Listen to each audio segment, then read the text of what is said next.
Well, hello guys. Welcome back. So I got yelled at in a dream by Satan. So let me explain. Asmodeus is kind of a complicated demon to research because there are 80 billion articles out there and everybody disagrees about whether Asmodeus has always been the same demon no matter the spelling of the name or the separate demons, whatever. So super complicated demon to research. And I'm really not still sure to this day if I have Asmodeus and Asmodeus two separate distinct demons. Or are they the same demon, just different aspects of the personality? What's going on? I'm really not sure some days because I swear I'll feel both of them in the room at the same time. And I'm getting this amused energy. Well, anyhow, I couldn't see taking, let's say, Asmodai into that war game with me. I just couldn't see running through a war game with him, and he actually got upset. He was there a tiny bit. He was there a tiny bit, and he pointed out, I did not tell you guys in the video, and he was hurt. He said, he was there a tiny bit, but Odin was the one helping me strategize and going, basically, your battle wolf is an extension of yourself. Let the wolf do all the hard work.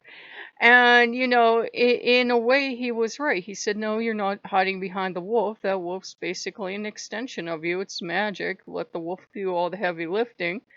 And indeed, once you started using the wolf the right way, you could just kind of mow through the last part of that game. And, I fought the boss, and I really didn't even realize I was fighting the boss because the big boss, the big guy, the wolf just beat the living shit out of him, and if he had killed the wolf, I just had to summon another one, and I could keep summoning wolves all day.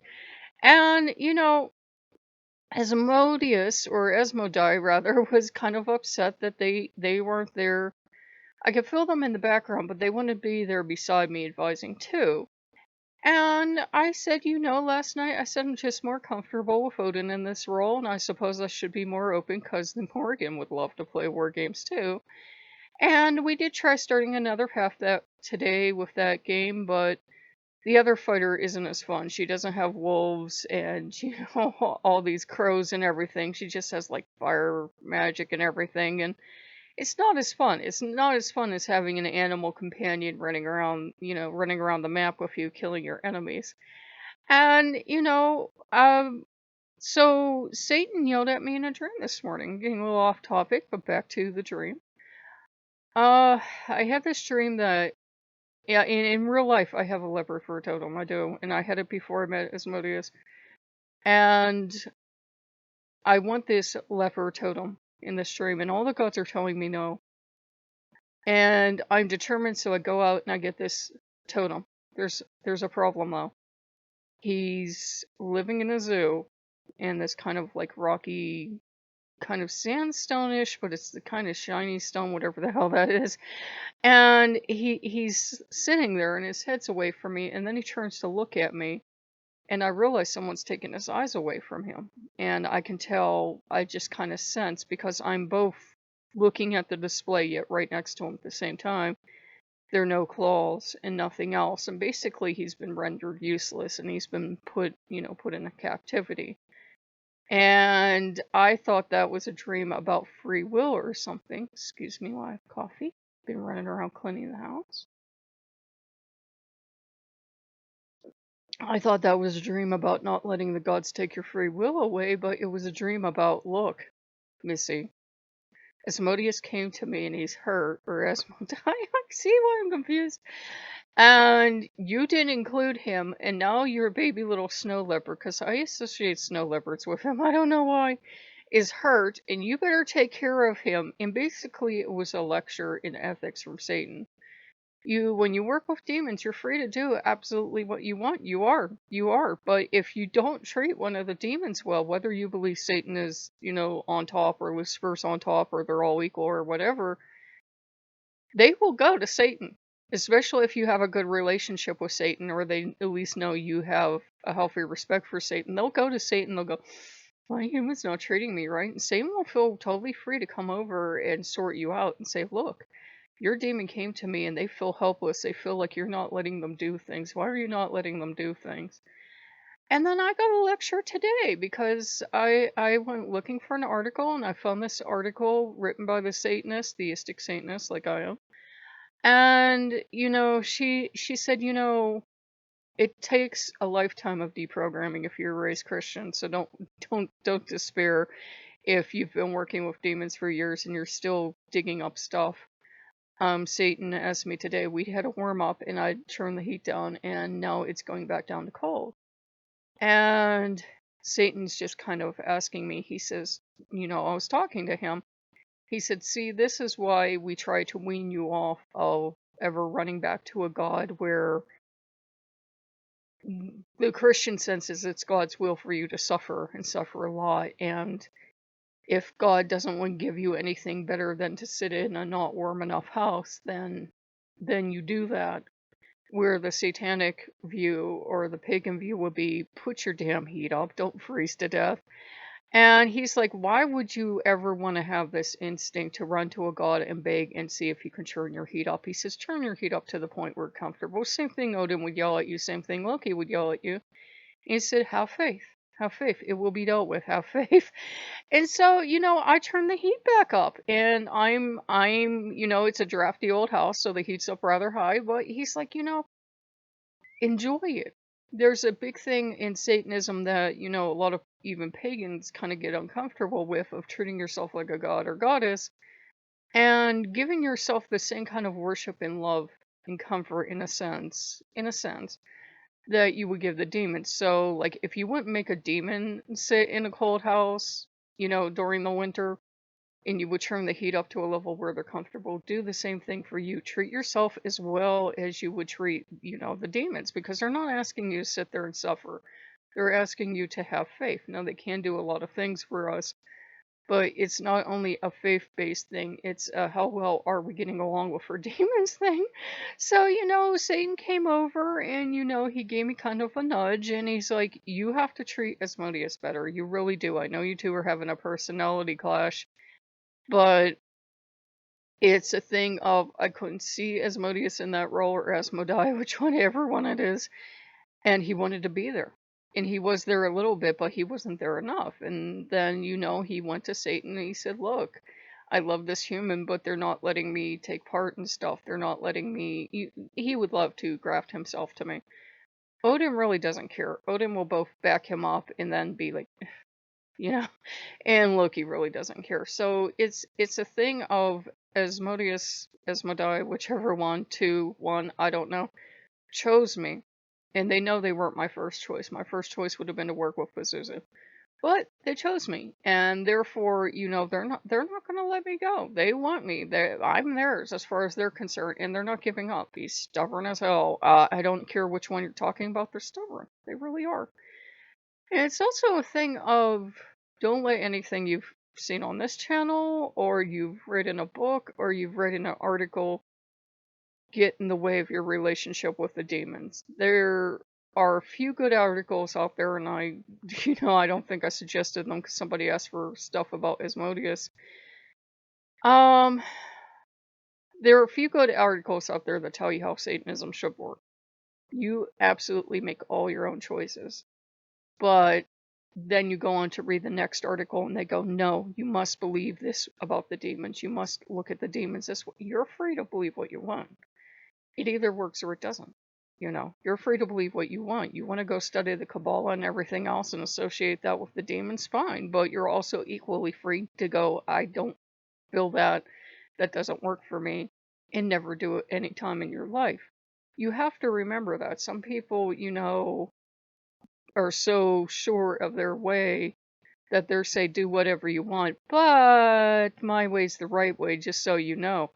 My way's the way that works for me, and I may be the only person it works for, so you have to keep it in mind. I try to tell you guys, I can only give you advice on what works for me.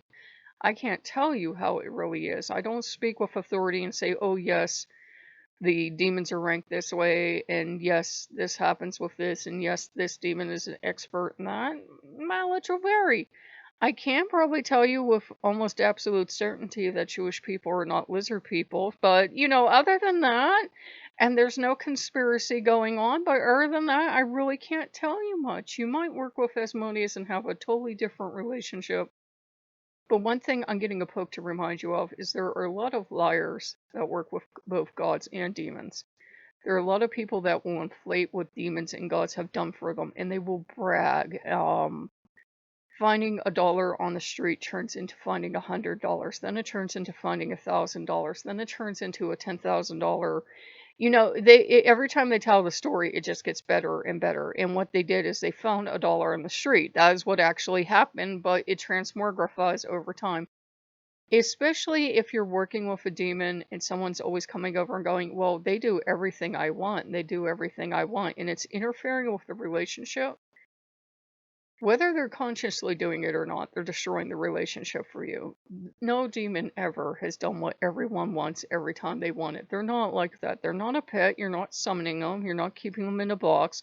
You're not keeping them in a circle. Oh my God, no. And it's not something, you're going to do. 1 second, guys. I gotta do something. 1 second. Oh, there we go. I flipped on the space heater to give me a little extra oomph. And I'm sure I was making a great point. Now I've lost it.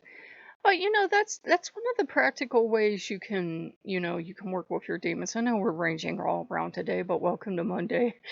And I got kind of a smile back here. I'm kind of low energy today, you notice, because I had turned the heat down for the warmer weather, and now it's cold again, and it takes this house honestly 2 or 3 days to catch up with me putting the heat up. So it is going to take a while, but I'm still relatively comfortable.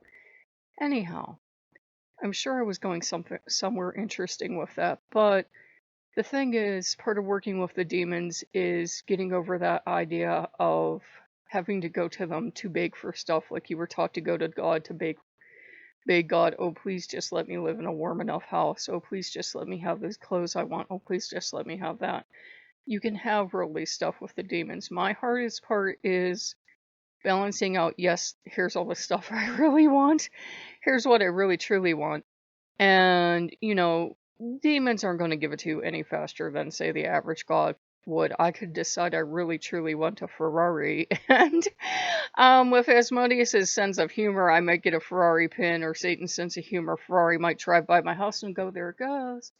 But, it doesn't mean just because I say, oh, I really want this Ferrari, it's going to appear in the driveway. But if you do have a good relationship with your demons and, you work with them, then they can start taking care of you. It's the same exact thing I'm having with my gods. It's no different a relationship. If I'm good to Asmodeus, if we're getting along and not having relationship issues, and we both have more issues than Vogue, so it's kind of hard sometimes, then things are going pretty well. And when we're not, things don't go well because my demon's upset, and then I'm upset, and then we're both upset that the other one's upset. So it'll just take us a while to calm down. But I can tell he's favoring me when I start cleaning like crazy. He lights a fire under me. I don't know if it's because I read an article that he likes stuff clean, or it's a demon trait. They aren't going to push you, especially if you have medical issues, beyond what you can physically do. But I have these bowls out, and I put water in them all the time, and every so often you take the bowl off of the heating vent and you take out the old water and you put in fresh, and it smells so good, yeah. And you put that back out, and we cleaned up the trash before we started filming, and then I had to take time to sort out my chair that I meditate in. And it ended up being like a half hour of kind of almost busy work, but it needed done so that it felt like he was more content and I was more content, because he's very much the demon of get everything just so. In my experience, he can be a little more relaxed, but get everything just so, and then it will leave you alone. It won't be bugging you, and it won't be bothering you, and you won't be staring at it thinking, oh, I should really go fix that. And you can go off and do whatever you want. As I said, we tried the other route of that game. We didn't really enjoy it, so we'll find something else to do. But you can make mistakes. You can make mistakes, and you can give up. I tend to give up too easily. I know I do. So Asmodeus is back in, and Satan yelled at me in a dream. And it's just I think I talk about them so that people don't get that horseshit in a box idea of um once you start working with demons, you're going to have this Faustian level of wealth and everything else. I'm not saying they don't take care of us, they take care of us, but more in the manner of the gods do, not in the manner of Hollywood demons. You can tell them everything you want, and you can be honest about it, but what actually manifests in your life results are going to vary. That's I'm getting nods. I'm getting happy nods from Asmodeus. I can tell Asmodeus what I'd really like is to go to Vegas and see all these pretty strippers and go gamble with $1 million. Probably not going to manifest, but he'll be happy and go, yeah, that does sound fun. And be honest about it. Be honest about what you want. Just balance yourself in that we can want whatever we want. Balance yourself in that you don't get so angry at not getting that trip to Vegas, not getting that Ferrari, not getting that mansion.